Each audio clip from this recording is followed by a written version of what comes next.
მოგესალმებით ძირფასო მეგობრებო, ტაროს კუთხეების ჩემი გვერდი, პირადი კონსულტაციები არის ფასიანი.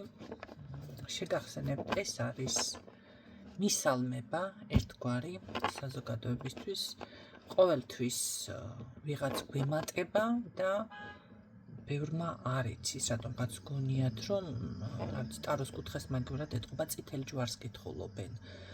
იქ ან დედა ტერეზას, ხო და ამიტომ ვაჟღერებ ყოველთვის, რომ გაიგონ, მაინც მოდიან, 1000-ჯერ ვაჟღერებ, მაგრამ მაინც იგივე პრობლემები დგას. ანუ ფასიანების მომსახურება. რაც შეეხება ბავშვებთან დაკავშირებით, ძალიან ბევრი უკვე მოხვედით და გამოლოცვები და რაღაცები თუ შეიძლება, რა თქმა უნდა შეიძლება ბავშვთან დაკავშირებითაც ჩემო კარგებო გამოლოცვა, მაგრამ ამ შემთხვევაში მე შევესწარი რამდენიმე ვარიანტს, სადაც ხდება გამოლოცვები რუნებით ბავშვებთან, რომელიც კატეგორიულად არ შეიძლება. რუნებით ბავშვებთან მუშაობა, ვიცი. ბავშვებთან კი არა, დიდებთანაც ძალიან კარგი გათვლა სჭირდება, ვისთან შეიძლება და ვისთან არა და მით უმეტეს ბავშვებთან. გამოლოცვები შეიძლება, მაგრამ რასაც გამოლოცვა ქვია და არა წმენდები და რაღაცა ესეთი. მით უმეტეს შავმაგიური აქ უნდა იყოს ძალიან ფაქიზად ბავშვთან შეხება და მე პირდაპირ გეტყვით, რისკავთ ესეთნაირად და ბავშვებს, რა ვიცი, ბავშვებს კი არა საკუთარ თავს როგორ ანდობთ, სულ ყველას ესეთ საკითხავია, მაგრამ მით უმეტეს არ იცით როგორი ტექნიკით რას მუშაობ, რას აკეთებს. მე ერთ რაღაცას გეტყვით, ამ გამოლოცვებთან და რიტუალებთან დაკავშირებით, ყველას უნდა კონდეს თავისი საავტორო, კი ბატონო, შელოცვებიც და რიტუალებიც. ეს იმას ნიშნავს, რომ მას უნდა კონდეს საავტორო მისი ენერგიით და მისი დაპრაქტიკებული და უკვე მრავალჯერ დაპრაქტიკებული მერე უნდა გამოიტანო ეს საზოგადოებაში და არა ხალხზე დაპრაქტიკო, რომელიც ამჯერად ხდება და ეს ადამიანები, ესე რომ ვთქვათ, საცდელ ვირთხებად, ბაჭიებად ყავთ ქცეული. ესეთი რაღაცები ხდება, რომ იცოდეთ, როგორც ეს არის ლაბორატორიებში, ხო, აპრაქტიკებენ იქ წამლებს და რაღაცებს და შემდეგ გამოაქვთ, ესე რომ ვთქვათ, თუ კი შედგება რაღაცა, ასე ვთქვათ, გაყიდვაში, ხო? ან რა ვიცი მე როგორადაც არის მაგ ლაბორატორიის თემა.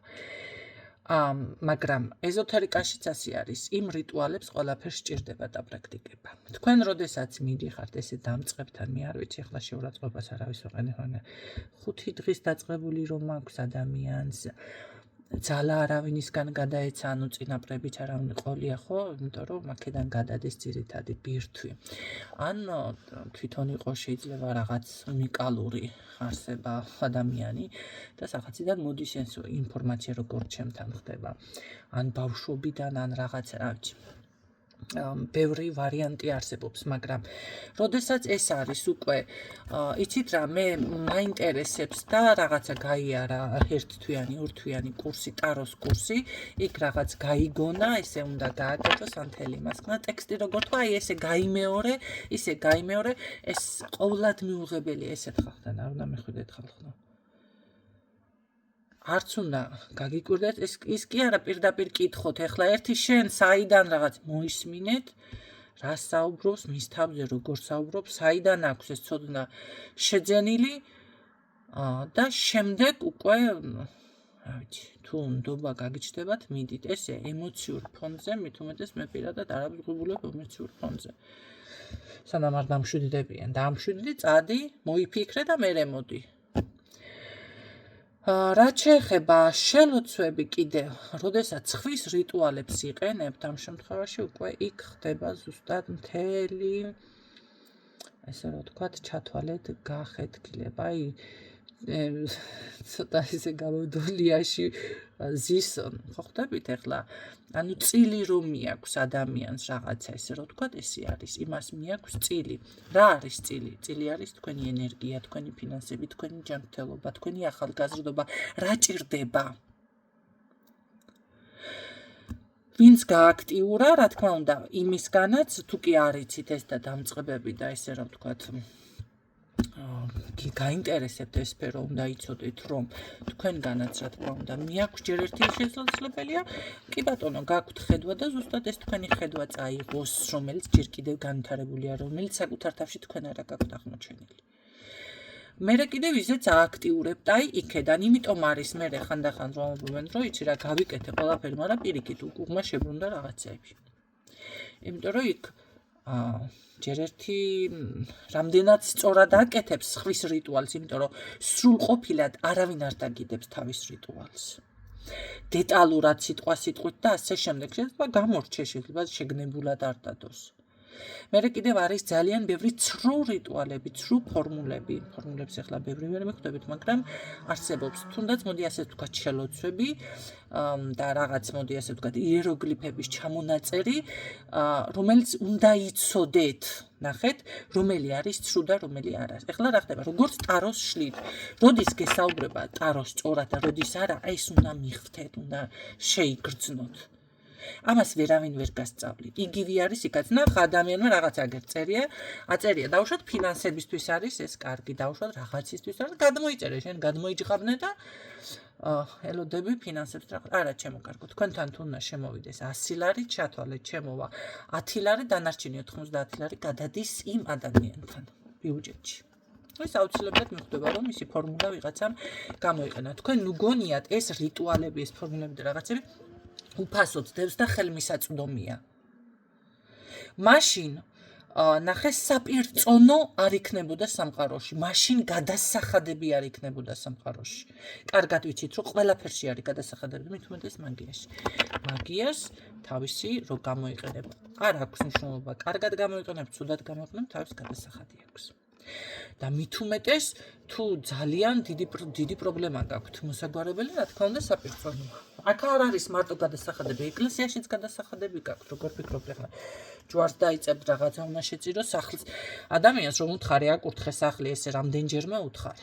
ხო და რომ მოანგარიშე, კაი დიდ თანხაზე გაუვიდა, იმიტომ რომ მოძღვარ რომ მოიყვანა, ეს 100 ლარი მაინც ხომ უნდა აჩუქო.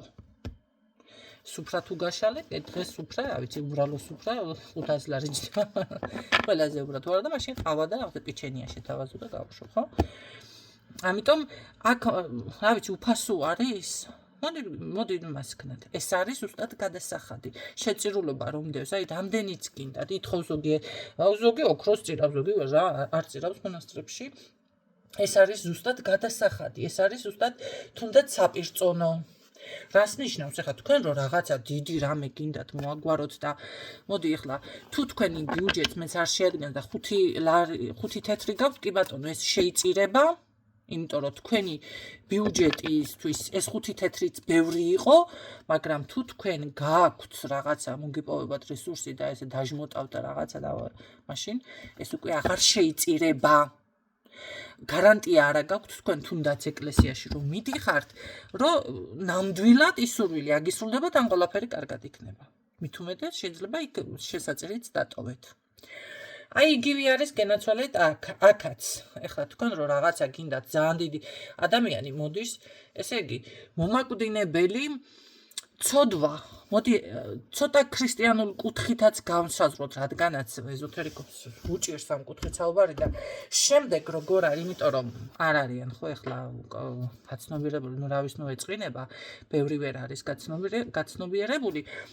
ნახეთ, რატომღაც ეზოთერიკას აღიქვამთ ისეთნაირად, რომ აუ აქ, ესე იგი, რადგან ამ საქმეს მოკიდე ადამიანმა ხელი, რაღაცა უცხო პლანეტელი ხარ. იმიტომ რომ კითხვაც კი დამისვეს მე ერთხელ, რომ ესე ტაძარში შედიხარ, რომ ადამიანი ტაძარში რატო ვერ უნდა შევიდე.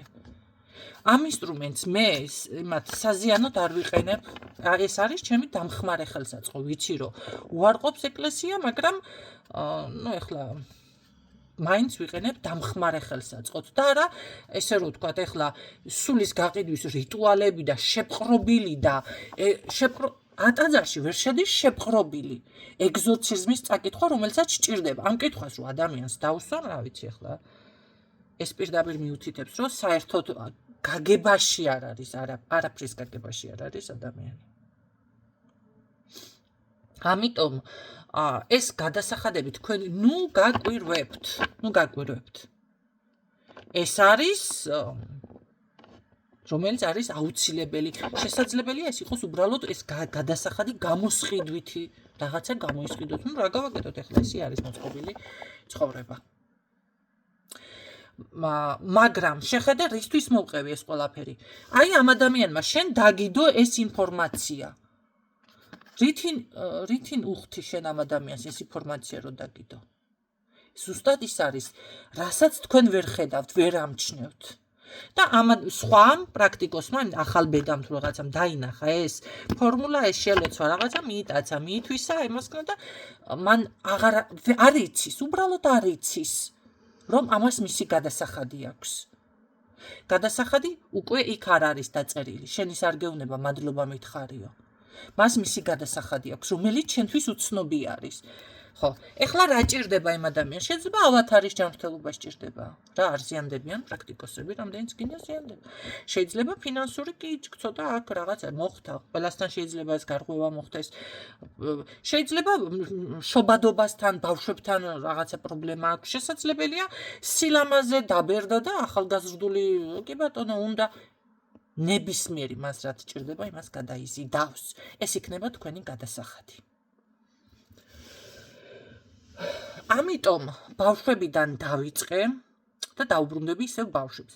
ბავშვებზე მით უმეტეს რუნებით, მით უმეტეს შავი სანთლებით გამოლოცვები კატეგორიულად არ შეიძლება. და ერთი თვის ბავშვზე თანაც. ერთი თვის ბავშვ პატარა გამოლოცვა ჯობია ეკლესიური კუთხით გამოულოცოთ, ან რაღაც აი ძველებური ისინი რომ იყო мама პაპისეულ რაღაცა თვალის, რა ვიცი, ნაუჟმურებს რომ ეძახი, ესეთი რაღაცები. ხო, ეხლა ერთი თვის ბავშვი თუ დაბადების პროგრამა არის რამე გააქტიურებული, მაშინ შეგიძლიათ გადაამოწმოთ, მაგრამ ერთი თვის ბავშვზე ახლა ყველაფერი არ იქნება, რაც დაუშვათ ზრდასრულ ადამიანზე, ხო? რამდენი ნეგატივი შეიძლება სხვასთან ამოქეკო. გამიგეთ? და ადამიანთან ხო კიდე ერთი ის მომენტი და გადავუხვიე მე სასიკვდილო ცოდვა. გინდ ცოდვა დაარქვი მაგას, გინდ წყევლა დაარქვით, გინდ ჯადო დაარქვით. ეს არის სასიკვდილო მონახაზი, რომელთანაც რეალებზე გვარი არის ამოწყვეტის პირაზე. და მოდის ჩემთან და ეს უნდა ყველაფერი ესე ვიტანცაო მის ამხელა ნეგატივში, მათ რა ქვია, ყველაფრის გარეშე. ჩემი პროდუქტი, ჩემი რა დედა რა ძვირია, ადამიანო, სიკვდილიდან გინდა თავი დაიხსნა და ამხელა წყევლიდან ამოხვიდე და რაღაც კაპიკებს მეტილავები, და ეს არ გინდა გადაიხადო? ვერ გამოხვალ. ძალიანაც რო გადაიხადოთ ესეთებმა, აღარ ჩაგეთვლებათ. სხვადასხვა ხანდახან არის, რომ ზოგიერთი მეტს რიცხავს და მე არ ვეუბნები, არ ვიცი იმის თქმა, რომ აქ მეტია და რაღაცა. ჩერდები ჩემთვის. იმიტომ რომ იმ წუთში ვგრძნობ იმ ადამიანთან ათმაგად და ძალიან კარგად წავა ყველაფერი. ის 100 ლარი გითხრა ადამიანმა გადასახადი და ხანდახან არის 98 ლარს, რაღაცა 95, 99, თუნდაც 2 თეთრი დააკლდეს. თქვენ ის გადახდელში არ გიფიქსირდებთ. შეკაი ადამიანები 2 თეთრი დაამატე რქებს გადგამს, მდიდრდები და გადახთილიაში და როგორ დაგიფიქსირდებათ, იცით? აი მეტი და უფრო ათმაგად მეტი წამოვა თქვენსკენ. ერთმა ქალბატონმა მოვიდა, ეს რაღაცა დარიცხა თანხა და ესმინდაო, მე კიდე დაგირიცხავთო და რაც მეტია თქვენთვის დარჩეს, მე არაფერი არ მინდა ბიჭო, რა არის მეტი გავჩერდი ახლა. ღიანგარში მოთხარი ქალბატონო ეს ასე ღირს ფასდაკლებით ამდენში რომ მოგცეთ, ეს ამდენში ფასდაკლებით, ეს ამდენი და კონსულტაცია უნდა და კიდე კი ბატონო კონსულტაცია და აქ დანარჩენი მოთხარი დასარჩენი ფული მიხვდა რომ არჩება. ხო რა ვიცი, კარგი კონსულტაცია კიდე რაც დარჩება, ჭკუიდან მატყობს თუ ანგარიშიდან და მე ვფიქრე ახლა ალბათ კონსულტაციის ფულს არ უნდა და არა კონსულტაცია კაი, მე ვფიქრე ახლა რაღაცა მოვიდა ცოტა ესეთი ლაითი და პირადის რა თელ საგვარეულო ხაზზე იმენა გამაკეთებია დიაგნოსტიკა. და გულს მომამადლა მე ესე იგი რაღაცა დამჩა იქედან. ანუ რაც რა დამჩი შეკაი ადამიანო კონსულტაციის ფული, მაშინ გადამიხადე მთელი საგვარეულოს დიაგნოსტიკა, ხო გაინტერესებდა და კიდე გადაიხადე. ანუ თავის თავს აღარ დაჯერდა. ამცი ახლა ესეთი ადამიანი კი გაუგზავნეს სამაჯურებით ისინიც, მაგრამ ისე მეტკინა გული ესეთი მისი საქციელიდან და თან ესე რომ მომამადლა, რა ვიცი, სამაჯურებით თუ მოიხმარა და ნამდვილად შედეგი აქვს იმ სამაჯურებს მეჭვება. სიმართლე რო გითხრათ. ასე არის. თუმცა ძალიან კარგად ვიცი მე ჩემი თილისმერი და სამაჯურები არის ბომბა. შეიძლება დაუგვიანო ადამიანს გაგზავნა, იმიტომ რომ ჩემთან არ ხდება ესე ერთ ღამეში 1500 კაცზე ჯადოს მოხსნა. ეს არის ზღაპარი. მაგრამ ბევრი მაშვება, იჯერებს ამ ზღაპარს. რა ვქნათ ახლა იმდენად ალბათ რაღაც არის კიდე მან შელოცვა ესეთი, რომ გამოშტერდეს ადამიანი იმ დროს. ხო და ერთ ღამეში ესე რა ქვია, მთელი ეს კომპლექტი ამოიღო სამაჯურებს და ყველას 150-500 სამაჯურო სიტყვაზე შერჯერ 500 ეს არის გამოწეული, ეს გამოწერილი ისინი მისი ხელითაც რო არ ამზადებს ადამიანი და 500 სამაჯურს ერთდროულად რაღაცა წაიგიხდა ერთხელ ფოტოშორის ადამიანს ვახთი. ხოჯასთან ვახთი ფოტოშორის და ესა შეიყვანა ამ ხოჯამ 1-10 ადამიანი ერთად გაჩერდი შენ ახლა კი არ გამიკითხავ კაცობა რა უბრალოდ გეტყვით ახლა გამოდი აქ 10 ადამიანი ამ 10 ადამიანთან ერთმანეთის თანდასწრებით შენთანო ჯერ დაიწყო რაღაცა ესე ლაპარაკი სხვა ენაზე ხო და შენთანო ის არისო რა ქვია მიწაში არისო რაღაცაო ეს მეორეს უთხრა მე შენთანო რაღაცაო კვერცხზე არ გამოლოცავ შენთან ვერაფერი რო ვერ გაიგებ ხო მე იმას ქნა რა ქვია მოდითო გამოლოცვაზე მიიყვანა სულ ყველა ერთად დააწყობია კან წყალი რაც ხაზოდმა ვაშლი დადოზოდმა პროცეული ზოგმა ძმარი და ყველას ერთად გამოულოცა და გაატარა იგივესნაირად რო ადამიანი აკეთებს თუ როგორ შეიძლება 150 სამაჯური თუ ინდივიდუალურად მზადდება გამშორდი ახლა შენ აქედან ინდივიდუალური დამზადება ნიშნავს ადამიანთან ინდივიდუალურად რომ მუშაობ ეს არის საერთო უკვე. იქ სასიყვარულოა თუ რა ყველა რანაირად რა ვიცი მე ახლა. არის აგერ ახლა. ეს არის დავუშვათ სიყვარულზე. ეს არის დაცვაზე, ეს არის ფინანსებზე, ყველაზე ერთნაირად რა ვიცი. ეს არის უკვე თამაში. ეს არის მოტყუება ჩემო კარგი. ესეთნაირად მე არ ვმუშაობ. ამიტომ შეიძლება რაღაცა ცოტა ხანი დაუგვიანო ადამიანს მაგრამ ჩემი დამზადებული არის ბომბა.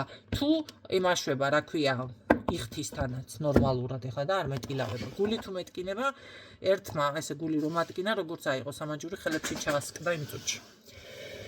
ხო, ეს ახლა ეს ვარიანტი. მე ადამიანი მოდიხართ, შეხედეთ, მაინც რა არის პრობლემა, მაინც რა არის, მაინც რა უთხარი, რომ თქვენ უნდა გაიაროთ დიაგნოსტიკა, მაგრამ დავუშვათ ამ ბავშვზე არის ახლა პრობლემა, ხო? თვალი აქვს მაგ ბავშვს მეთქი.